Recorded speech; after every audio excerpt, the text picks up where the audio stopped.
ꯃꯌꯥꯝꯕꯨ ꯊꯣꯏꯕꯤ ꯀꯩꯁꯥꯝꯅ ꯇꯥꯔꯥꯝꯅ ꯑꯣꯛꯆꯕꯒ ꯂꯣꯏꯅꯅ ꯈꯨꯔꯨꯝꯖꯔꯤ꯫ ꯉꯁꯤꯁꯨ ꯃꯍꯧꯁꯥꯒꯨꯝ ꯃꯌꯥꯝꯒꯤꯗꯃꯛꯇ ꯌꯥꯝꯅ ꯅꯨꯡꯉꯥꯏꯔꯕ ꯐꯨꯡꯒꯥ ꯋꯥꯔꯤ ꯑꯃ ꯄꯨꯗꯨꯅ ꯂꯥꯛꯆꯔꯤ꯫ ꯋꯥꯔꯤ ꯑꯁꯤꯕꯨ ꯊꯥꯕꯤꯔꯛꯄꯅ ꯑꯅꯥꯃꯤꯀꯥ꯫ ꯍꯧꯖꯤꯛ ꯃꯌꯥꯝ ꯄꯨꯟꯅ ꯋꯥꯔꯤ ꯑꯁꯤ ꯇꯥꯃꯤꯟꯅꯔꯁꯤ꯫ ꯊꯥꯏꯅ ꯃꯃꯥꯡꯉꯩꯗ ꯃꯤꯑꯣꯏꯕ ꯍꯥꯏꯕ ꯊꯋꯥꯏ ꯄꯥꯟꯕ ꯖꯤꯕꯁꯤꯡ ꯑꯁꯤꯅ ꯈꯨꯟꯅꯥ ꯂꯩꯇꯥꯗꯨꯅ ꯂꯩꯔꯤꯕ ꯇꯥꯏꯕꯪ ꯃꯥꯂꯦꯝ ꯑꯁꯤꯕꯨ ꯑꯀꯤꯕ ꯐꯪꯂꯕ ꯁꯛꯇꯝ ꯑꯃ ꯑꯣꯏꯔꯛꯂꯝꯃꯤ꯫ ꯈꯣꯌꯨꯝ ꯂꯩꯌꯥꯝꯁꯤꯡꯅ ꯑꯇꯩ ꯖꯤꯕ ꯁꯥ ꯎꯆꯦꯛꯁꯤꯡꯗ ꯌꯥꯎꯗꯕ ꯑꯊꯣꯏꯕ ꯃꯒꯨꯟ ꯂꯩꯔꯕ ꯋꯥꯈꯜ ꯈꯟꯊꯕ ꯉꯝꯕ ꯂꯧꯁꯤꯡ ꯂꯩꯕ ꯃꯤꯅꯨꯡꯁꯤ ꯆꯥꯎꯕ ꯍꯥꯏꯔꯤꯕ ꯑꯊꯣꯏꯕ ꯃꯒꯨꯟꯁꯤꯡ ꯑꯁꯤ ꯇꯥꯏꯕꯪ ꯃꯤꯑꯣꯏꯕꯒꯤ ꯃꯐꯝꯗ ꯍꯥꯞꯄꯤꯗꯨꯅ ꯇꯥꯏꯕꯪ ꯃꯥꯂꯦꯝ ꯑꯁꯤꯒꯤ ꯃꯄꯨ ꯑꯣꯏꯅꯕ ꯍꯥꯏꯗꯨꯅ ꯁꯦꯝꯈꯤꯕ ꯇꯥꯏꯕꯪ ꯃꯤꯑꯣꯏꯕꯅꯤ꯫ ꯑꯗꯨꯕꯨ ꯄꯨꯝꯅꯃꯛ ꯑꯁꯤꯅ ꯊꯩꯔꯝꯂꯒ ꯃꯁꯥ ꯃꯁꯥꯒꯤ ꯑꯣꯏꯖꯕ ꯊꯤꯕ, ꯑꯃꯅ ꯑꯃꯒꯤ ꯑꯋꯥꯕꯗ ꯈꯨꯗꯣꯡꯊꯤꯕꯗ ꯃꯇꯦꯡ ꯄꯥꯡꯅꯕꯒꯤ ꯃꯍꯨꯠ ꯌꯦꯡꯊꯤꯅꯕ ꯍꯨꯔꯥꯟ ꯆꯤꯟꯊꯤꯅ ꯍꯦꯜꯂꯛꯂꯝꯃꯤ꯫ ꯃꯁꯤ ꯄꯨꯝꯅꯃꯛ ꯑꯁꯤ ꯅꯣꯡꯗꯣꯜ ꯑꯇꯤꯌꯥꯗ ꯈꯣꯌꯨꯝ ꯂꯩꯌꯥꯝꯁꯤꯡꯗꯨ ꯇꯥꯏꯕꯪ ꯃꯥꯂꯦꯝꯗ ꯊꯣꯛꯂꯤꯕ ꯄꯨꯝꯅꯃꯛ ꯑꯁꯤ ꯈꯪꯂꯝꯃꯤ꯫ ꯅꯣꯡꯃ ꯈꯣꯌꯨꯝ ꯂꯩꯌꯥꯝꯁꯤꯡ ꯑꯗꯨꯒꯤ ꯃꯔꯛꯇꯒꯤ ꯈ꯭ꯋꯥꯏꯗꯒꯤ ꯃꯀꯣꯛ, ꯈ꯭ꯋꯥꯏꯗꯒꯤ ꯑꯍꯜ ꯂꯥꯏꯅꯤꯡꯊꯧꯗꯨ ꯇꯥꯏꯕꯪ ꯃꯥꯂꯦꯝꯗ ꯊꯣꯛꯂꯤꯕꯁꯤꯡ ꯑꯗꯨꯒꯤ ꯃꯇꯥꯡꯗ ꯋꯥꯈꯜ ꯌꯥꯝꯅ ꯅꯨꯡꯉꯥꯏꯇꯅ ꯀꯔꯤꯒꯨꯝꯕ ꯈꯔ ꯈꯟꯗꯨꯅ ꯂꯩꯔꯝꯃꯤ꯫ ꯉꯥꯏꯍꯥꯛꯀꯤ ꯃꯇꯨꯡꯗ ꯂꯥꯏꯅꯤꯡꯊꯧꯅ ꯃꯥꯒꯤ ꯃꯅꯥꯛꯇ ꯂꯩꯔꯤꯕ ꯃꯅꯥꯏꯁꯤꯡꯗ ꯍꯥꯏꯔꯛꯂꯝꯃꯤ꯫ ꯍꯩ, ꯇꯥꯔꯤꯕ꯭ꯔꯥ ꯏꯅꯥꯏꯁꯥ? ꯍꯌꯦꯡꯃꯛ ꯈꯣꯌꯨꯝ ꯂꯩꯌꯥꯝ ꯈꯨꯗꯤꯡꯃꯛ ꯑꯃꯠꯇ ꯆꯤꯊꯗꯅ ꯂꯣꯏꯅꯃꯛ ꯑꯩꯒꯤ ꯁꯪꯒꯥꯏꯗ ꯂꯥꯛꯀꯗꯕꯅꯤ ꯍꯥꯏꯅ ꯄꯥꯎ ꯊꯥꯈꯤꯒꯗꯕꯅꯤ꯫ ꯍꯌꯦꯡ ꯃꯔꯨꯑꯣꯏꯕ ꯃꯤꯐꯝ ꯑꯃ ꯐꯝꯒꯅꯤ ꯍꯥꯏꯅ ꯄꯥꯎ ꯄꯤꯈꯣ꯫ ꯃꯅꯥꯏ ꯑꯃꯅ ꯐꯒꯅꯤ ꯂꯥꯏꯅꯤꯡꯊꯧ, ꯅꯅꯥꯏ ꯁꯣꯏꯗꯅ ꯄꯥꯎ ꯑꯁꯤ ꯌꯧꯍꯟꯖꯒꯦ꯫ ꯑꯁꯨꯝꯅ ꯅꯨꯃꯤꯠꯇꯨꯒꯤ ꯅꯣꯡꯉꯥꯟꯕꯒ ꯂꯥꯏꯅꯤꯡꯊꯧꯅ ꯍꯥꯏꯔꯛꯄꯒꯤ ꯃꯇꯨꯡ ꯏꯟꯅ ꯈꯣꯌꯨꯝ ꯂꯩꯌꯥꯝꯁꯤꯡ ꯑꯗꯨ ꯂꯥꯏꯅꯤꯡꯊꯧꯒꯤ ꯁꯪꯒꯥꯏꯗ ꯃꯤꯐꯝ ꯑꯗꯨꯒꯤꯗꯃꯛ ꯂꯥꯛꯅꯔꯝꯃꯤ꯫ ꯃꯌꯥꯝꯁꯤꯡ ꯑꯗꯨ ꯁꯨꯔꯕꯗ ꯂꯥꯏꯅꯤꯡꯊꯧꯅ ꯍꯥꯏꯔꯛꯏ꯫ ꯅꯈꯣꯏ ꯂꯣꯏꯅ ꯁꯨꯔꯕ꯭ꯔꯥ? ꯁꯨꯔꯕꯗꯤ ꯉꯁꯤꯒꯤ ꯃꯤꯐꯝ ꯑꯁꯤ ꯍꯧꯅꯕ ꯇꯧꯔꯁꯤ꯫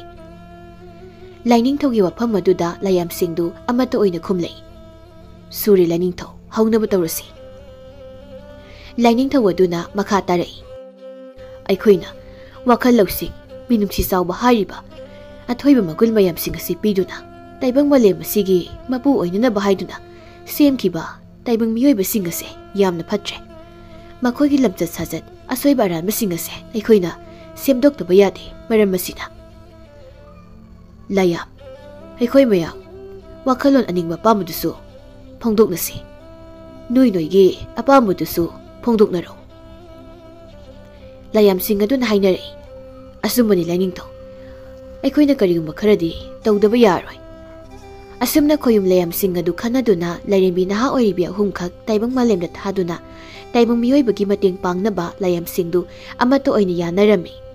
ꯑꯗꯨꯒ ꯂꯥꯏꯅꯤꯡꯊꯧ ꯑꯗꯨꯅ ꯂꯥꯏꯔꯦꯝꯕꯤ ꯃꯤꯌꯥꯏ ꯆꯜꯂꯕꯤ ꯑꯃꯗ ꯃꯈꯣꯏ ꯑꯍꯨꯝꯕꯨ ꯁꯦꯟꯅꯅꯕ ꯑꯃꯗꯤ ꯃꯈꯣꯏꯒꯤ ꯊꯧꯗꯥꯡꯁꯤꯡ ꯑꯗꯨ ꯇꯥꯛꯅꯕꯒꯤꯗꯃꯛꯇ ꯁꯤꯟꯅꯔꯝꯃꯤ꯫ ꯑꯁꯨꯝꯅ ꯂꯥꯏꯔꯦꯝꯕꯤ ꯃꯤꯌꯥꯏ ꯆꯜꯂꯕꯤ ꯑꯗꯨꯅ ꯂꯥꯏꯔꯦꯝꯕꯤ ꯁꯪꯕꯥꯅꯕꯤ, ꯂꯥꯏꯔꯦꯝꯕꯤ ꯉꯥꯡꯕꯤ ꯑꯃꯗꯤ ꯂꯥꯏꯔꯦꯝꯕꯤ ꯁꯅꯥꯃꯥꯟꯕꯤꯕꯨ ꯀꯧꯗꯨꯅ ꯂꯥꯏꯅꯤꯡꯊꯧꯅ ꯁꯤꯟꯅꯔꯛꯄ ꯊꯧꯗꯥꯡꯁꯤꯡ ꯑꯗꯨ ꯃꯈꯣꯏ ꯑꯍꯨꯝꯒꯤ ꯄꯥꯡꯊꯣꯛꯅꯅꯕ ꯍꯥꯏꯔꯝꯃꯤ꯫ ꯍꯩ, ꯇꯥꯔꯤꯕ꯭ꯔꯥ ꯂꯥꯏꯔꯦꯝꯕꯤꯁꯥ? ꯂꯥꯏꯅꯤꯡꯊꯧꯅ ꯇꯥꯏꯕꯪ ꯃꯥꯂꯦꯝ ꯑꯁꯤꯒꯤ ꯃꯇꯦꯡ ꯄꯥꯡꯅꯕꯒꯤꯗꯃꯛ ꯊꯧꯗꯥꯡ ꯑꯃ ꯁꯤꯟꯅꯔꯛꯂꯦ꯫ ꯃꯁꯤ ꯅꯈꯣꯏ ꯑꯍꯨꯝꯅ ꯄꯥꯡꯊꯣꯛꯀꯗꯕꯅꯤ꯫ ꯂꯥꯏꯔꯦꯝꯕꯤ ꯃꯤꯌꯥꯏ ꯆꯜꯂꯕꯤꯗꯨꯒꯤ ꯋꯥꯐꯝ ꯑꯗꯨꯗ ꯂꯥꯏꯔꯦꯝꯕꯤ ꯑꯍꯨꯝꯗꯨ ꯑꯃꯠꯇ ꯑꯣꯏꯅ ꯈꯨꯝꯂꯛꯏ꯫ ꯇꯥꯛꯄꯤꯌꯨ ꯏꯃꯥ ꯂꯥꯏꯔꯦꯝꯕꯤ, ꯅꯆꯥ ꯑꯩꯈꯣꯏ ꯑꯍꯨꯝꯅ ꯁꯣꯏꯗꯅ ꯃꯥꯏ ꯄꯥꯛꯅ ꯄꯥꯡꯊꯣꯛꯅꯕ ꯍꯣꯠꯅꯖꯒꯦ꯫ ꯑꯁꯨꯝꯅ ꯂꯥꯏꯔꯦꯝꯕꯤ ꯃꯤꯌꯥꯏ ꯆꯜꯂꯕꯤ ꯑꯗꯨꯅ ꯂꯩꯌꯥꯝꯁꯤꯡꯒꯤ ꯃꯤꯐꯝ ꯇꯧꯗꯨꯅ ꯈꯟꯅꯈꯤꯕ ꯋꯥꯐꯝꯁꯤꯡ ꯑꯗꯨ ꯍꯥꯏꯔꯝꯃꯤ꯫ ꯑꯗꯨꯒ ꯃꯈꯥ ꯇꯥꯅ ꯍꯥꯏꯔꯛꯏ꯫ ꯃꯔꯝ ꯑꯁꯤꯅ ꯅꯈꯣꯏ ꯑꯍꯨꯝꯅ ꯇꯥꯏꯕꯪ ꯃꯤꯑꯣꯏꯕꯁꯤꯡꯒꯤ ꯃꯔꯛꯇ ꯃꯤꯆꯝꯒꯤ ꯁꯛꯂꯣꯟ ꯂꯧꯗꯨꯅ ꯂꯩꯔꯒ ꯃꯈꯣꯏꯒꯤ ꯃꯇꯦꯡ ꯄꯥꯡꯒꯗꯕꯅꯤ꯫ ꯅꯈꯣꯏꯅ ꯉꯝꯂꯛꯇꯕ ꯃꯇꯥꯡ ꯊꯣꯛꯂꯒꯅ ꯑꯩꯕꯨ ꯀꯧꯔꯛꯀꯗꯕꯅꯤ꯫ ꯂꯥꯏꯔꯦꯝꯕꯤ ꯑꯍꯨꯝꯗꯨꯅ ꯍꯥꯏꯔꯛꯏ꯫ ꯐꯒꯅꯤ ꯏꯃꯥ ꯂꯥꯏꯔꯦꯝꯕꯤ꯫ ꯑꯁꯨꯝꯅ ꯂꯥꯏꯔꯦꯝꯕꯤ ꯃꯤꯌꯥꯏ ꯆꯜꯂꯕꯤ ꯑꯗꯨꯅ ꯂꯥꯏꯔꯦꯝꯕꯤ ꯑꯍꯨꯝ ꯑꯗꯨꯗ ꯋꯥꯐꯝ ꯄꯨꯝꯕ ꯁꯤꯟꯅꯔꯝꯂꯒ ꯆꯠꯈꯤꯔꯝꯃꯤ꯫ ꯂꯥꯏꯔꯦꯝꯕꯤ ꯑꯍꯨꯝ ꯑꯗꯨꯁꯨ ꯃꯈꯣꯏꯒꯤ ꯃꯃꯥ ꯂꯥꯏꯔꯦꯝꯕꯤꯗꯨꯅ ꯁꯤꯟꯅꯔꯝꯂꯤꯕ ꯊꯧꯗꯥꯡ ꯑꯗꯨ ꯄꯥꯡꯊꯣꯛꯅꯕꯒꯤꯗꯃꯛ ꯇꯥꯏꯕꯪ ꯃꯥꯂꯦꯝꯗ ꯀꯨꯝꯂꯛꯂꯝꯃꯤ꯫ ꯎꯃꯪ ꯑꯃꯗ ꯀꯨꯝꯗꯨꯅ ꯎꯃꯪ ꯑꯗꯨꯗ ꯃꯤꯑꯣꯏꯕ ꯀꯅꯥꯁꯨ ꯎꯍꯟꯗꯅ ꯇꯥꯏꯕꯪ ꯃꯤꯑꯣꯏꯕꯒꯤ ꯁꯛꯂꯣꯟ ꯂꯧꯔꯝꯃꯤ꯫ ꯑꯁꯨꯝꯅ ꯂꯥꯏꯔꯦꯝꯕꯤ ꯁꯪꯕꯥꯅꯕꯤ, ꯂꯥꯏꯔꯦꯝꯕꯤ ꯉꯥꯡꯕꯤ ꯑꯃꯗꯤ ꯂꯥꯏꯔꯦꯝꯕꯤ ꯁꯅꯥꯃꯥꯟꯕꯤꯗꯨ ꯃꯤꯑꯣꯏꯕꯒꯤ ꯁꯛꯇꯝ ꯂꯧꯗꯨꯅ ꯃꯤꯔꯛꯇ ꯊꯣꯔꯛꯂꯤ꯫ ꯑꯗꯨꯒ ꯃꯈꯣꯏ ꯑꯍꯨꯝ ꯇꯥꯏꯕꯪ ꯃꯤꯔꯛꯇ ꯃꯇꯧ ꯀꯔꯝꯅ ꯂꯩꯒꯅꯤ ꯍꯥꯏꯗꯨꯅ ꯈꯟꯅꯕꯗ ꯂꯩꯌꯣꯟꯕꯤ ꯂꯩꯁꯥꯕꯤ ꯑꯍꯨꯝꯒꯤ ꯁꯛꯇꯝ ꯂꯧꯔꯁꯤ ꯍꯥꯏꯅ ꯑꯃꯠꯇ ꯑꯣꯏꯅ ꯌꯥꯅꯔꯝꯃꯤ꯫ ꯑꯁꯨꯝꯅ ꯂꯥꯏꯔꯦꯝꯕꯤ ꯑꯍꯨꯝ ꯑꯗꯨ ꯈꯨꯡꯒꯪ ꯑꯃꯒꯤ ꯑꯍꯥꯡꯕ ꯂꯝꯍꯥꯡ ꯑꯃꯗ ꯃꯈꯣꯏ ꯑꯍꯨꯝꯒꯤ ꯄꯤꯛꯇꯛꯄ ꯌꯨꯝ ꯑꯃ ꯁꯥꯗꯨꯅ ꯌꯨꯝ ꯑꯗꯨꯒꯤ ꯑꯀꯣꯏꯕꯗꯨ ꯐꯖꯔꯕ, ꯅꯤꯡꯊꯤꯖꯔꯕ ꯃꯈꯜ ꯃꯈꯥ ꯀꯌꯥꯒꯤ ꯂꯩ ꯀꯌꯥ ꯊꯥꯗꯨꯅ ꯁꯦꯝꯂꯝꯃꯤ꯫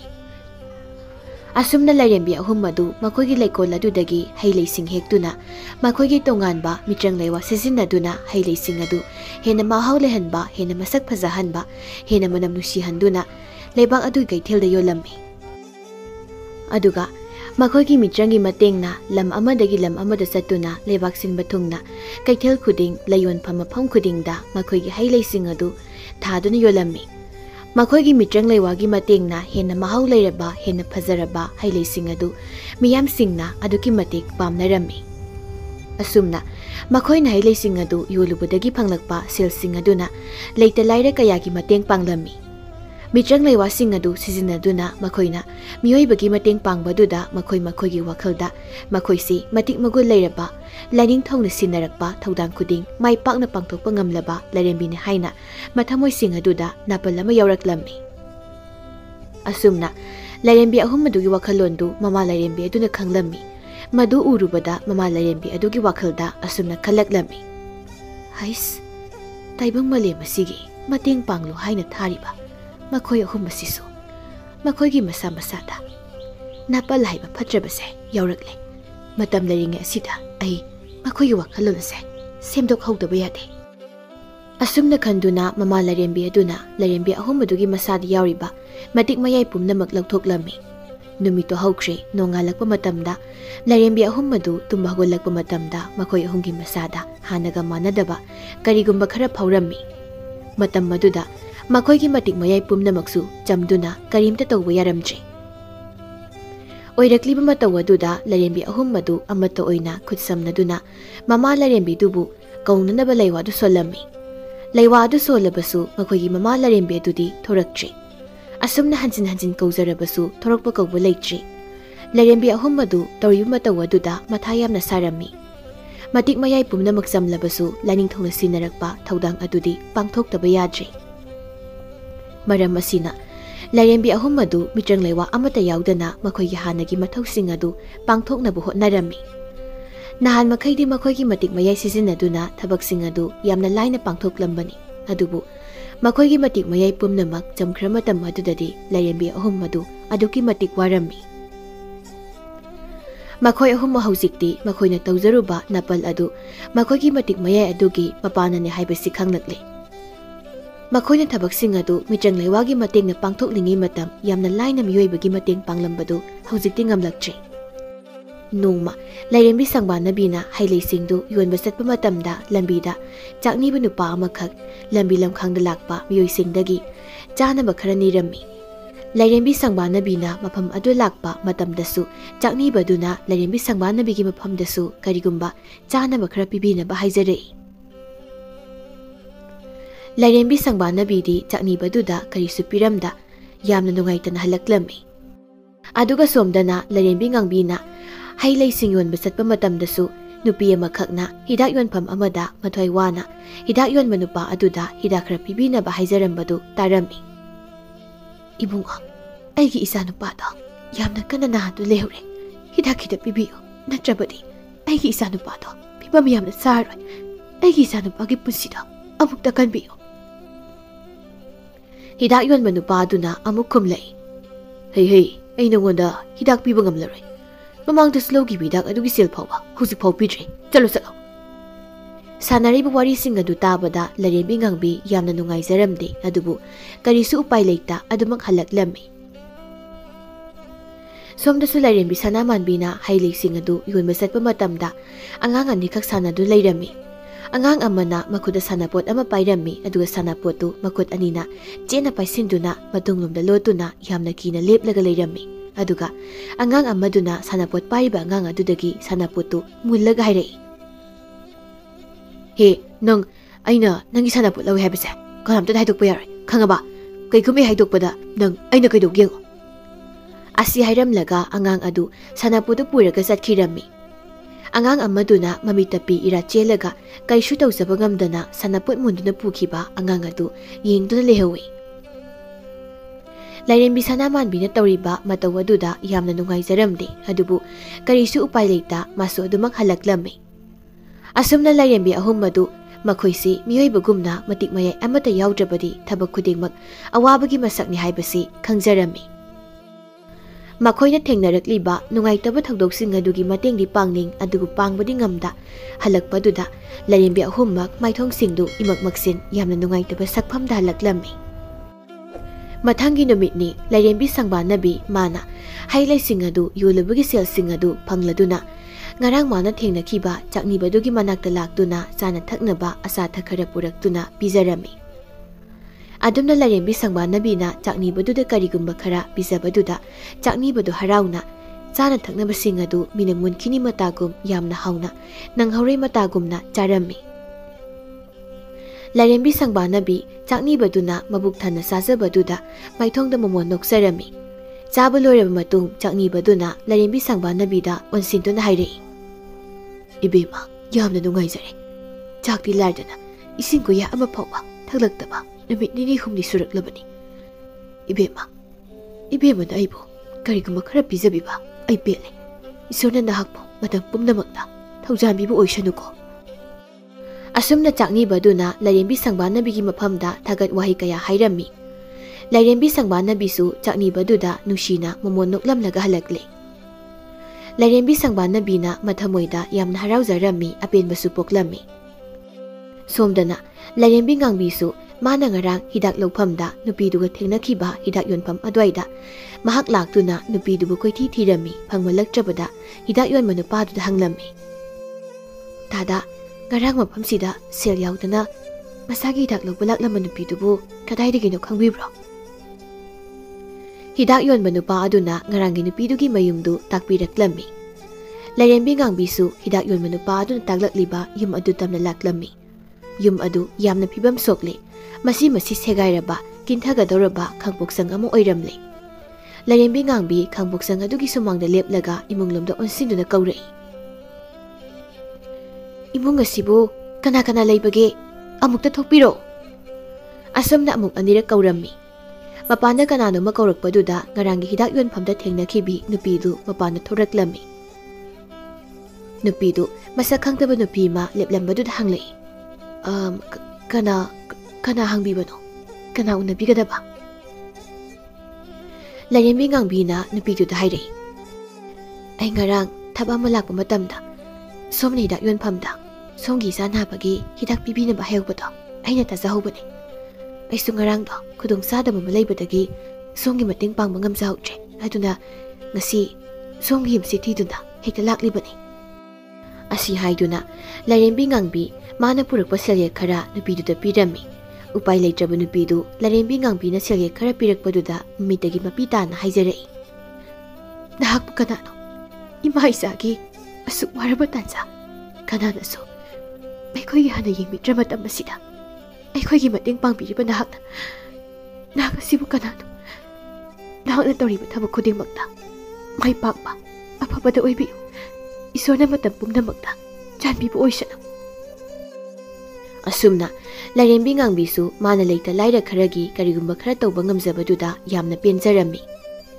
ꯁꯣꯝꯗꯁꯨ ꯂꯥꯏꯔꯦꯝꯕꯤ ꯁꯅꯥꯃꯥꯟꯕꯤꯗꯨ ꯉꯔꯥꯡ ꯁꯥꯟꯅꯄꯣꯠ ꯃꯨꯟꯈꯤꯕ ꯑꯉꯥꯡ ꯅꯨꯄꯥ ꯃꯆꯥ ꯑꯗꯨꯒꯤ ꯃꯅꯥꯛꯇ ꯂꯥꯛꯇꯨꯅ ꯑꯉꯥꯡ ꯑꯗꯨꯗ ꯍꯥꯏꯔꯛꯏ, "ꯅꯨꯄꯥ ꯃꯆꯥ." ꯅꯨꯄꯤ ꯑꯃꯅ ꯑꯗꯨꯝꯅ ꯀꯧꯔꯛꯄꯗꯨꯗ ꯑꯉꯥꯡ ꯅꯨꯄꯥ ꯃꯆꯥꯗꯨ ꯃꯃꯥꯏ ꯑꯣꯟꯊꯣꯔꯛꯇꯨꯅ ꯈꯨꯝꯂꯛꯏ, "ꯍꯥꯎ, ꯀꯅꯥꯅꯣ ꯅꯪꯕꯣ?"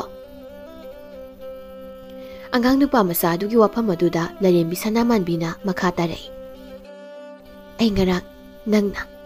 ꯑꯉꯥꯡ ꯅꯨꯄꯥ ꯃꯆꯥ ꯑꯃꯗꯨꯒꯤ ꯁꯥꯟꯅꯄꯣꯠ ꯃꯨꯟꯕꯤꯕꯗꯣ ꯑꯩ ꯈꯪꯏ." ꯑꯉꯥꯡ ꯑꯗꯨ ꯃꯤ ꯌꯥꯝꯅ ꯎꯁꯤꯠꯇꯕ ꯑꯍꯜꯅꯤ ꯍꯥꯏꯕꯒ ꯈꯪꯗꯕ ꯃꯈꯩ ꯈꯨꯝꯂꯛꯏ, "ꯑꯗꯨ ꯈꯪꯂ ꯀꯩꯗꯧꯔꯒꯦ? ꯅꯪꯒꯤ ꯅꯊꯧ ꯅꯠꯇꯦ."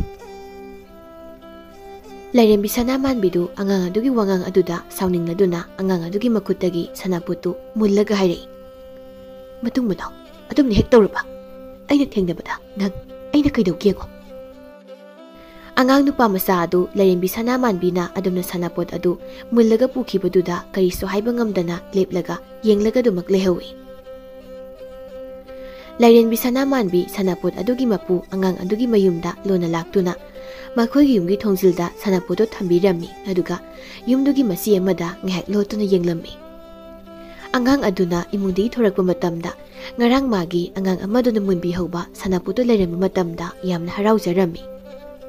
Lairenbi Sanamanbisu angang aduna magi sanapotu amuk phangjabagi haraujaba adu lona yenglamlaga maithong momonoktuna yum adudagi halaklammi. Asumna Lairenbi ahum aduna hotnajariba adu makhoigi mama Lairenbi aduna nongdol atiya thaktagi loinamak yenglammi.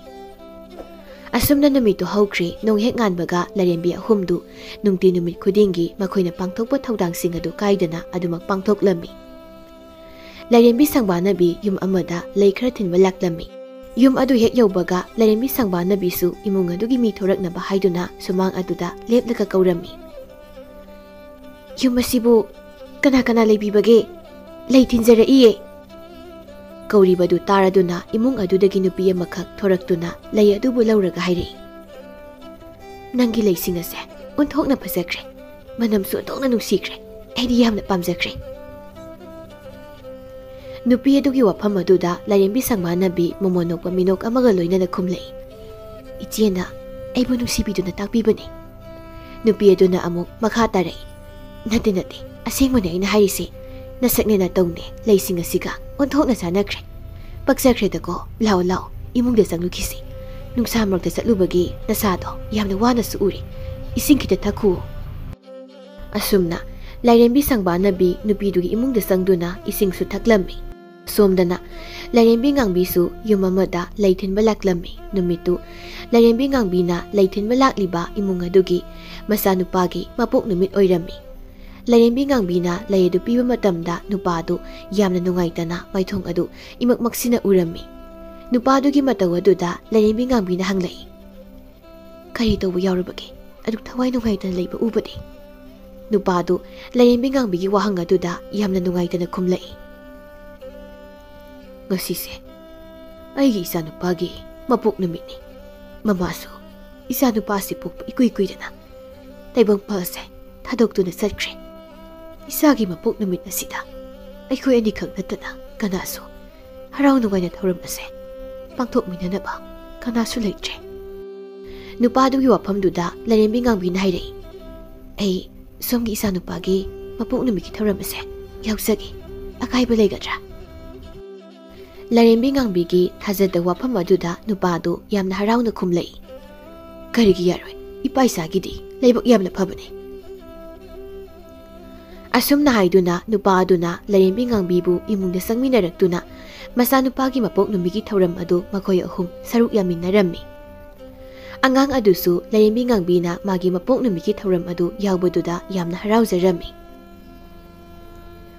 Lairenbi ngangbina angang aduda magi leising adugi maraktagi lei phajaba ama khallaga khudul oina pirammi aduga hairaklammi.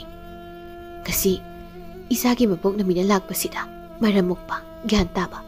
nangna ningsaba pamjaba khudingmak thongba oiroko.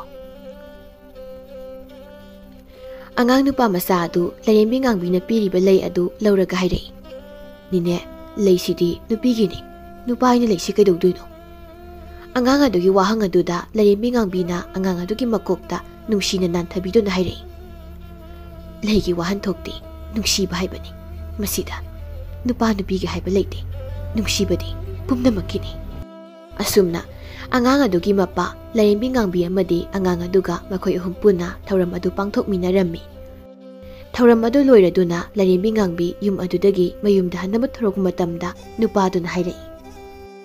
Yamna nungaijari somna ngasi ipa isa anigi maru oirba numit asida aikhoiga puna thoram ase saruk yaminaba hainingai leitana thagatsari.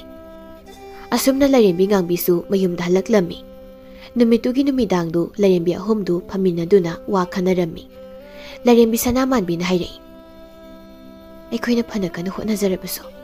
amada natraga amada awatpa adumak leirammi. Aikhoi pumnamak ase ningba thunganba ngamde. Masibu karigino. Asumna Lairenbi ahum aduna wakhal nungaitana leiringai kaadugi thongnaudagi masek mangal ama phaujilaklami. Ngayaki matungda makhoigi mama Lairenbidu makhoi humna leiriba kaaduda thoraklammi. Makhoigi mama Lairenbiduna makhoi ahumgi mamangda leplabaduda Lairenbi ahumdu yamna haraujarammi. Makhoi ahummak amata oina Lairenbiduda kaurei. Ima Lairenbi. Ima Lairenbiduna nokfe tawduna hairei. Nakhoi ahumna taibang miyoi basingidam hotnaribasing adu ubada ima pele नखोई मतम खरा नखोगी मित्रंग लेवा मदिक मयगी संसारदा ताहुदु लेरुरे नखोगी वखलदा लाई हाइबसे मित्रंग लेवा खक सिजिनदुना थबक खुदिंगमा पांथोकदबने हाइना खंदुना लेरमले नखोइबु अहिना परामा तंबीबने इमा लाइरेंबी दुगी वफम अदुदा लाइरेंबी संगबानबीना यामना खंगनिंग हंगले अदुदी अखोगी मदिक मये पुमनमक लंथोखिबदो इमा लाइरेंबीना वादो लोइफात्रिङै इमा लाइरेंबीदुना मखा तारै माने मसी पुमनमक नखोइबु सांगिंग तौबा अमदि नखोइबु परामा तंबीबने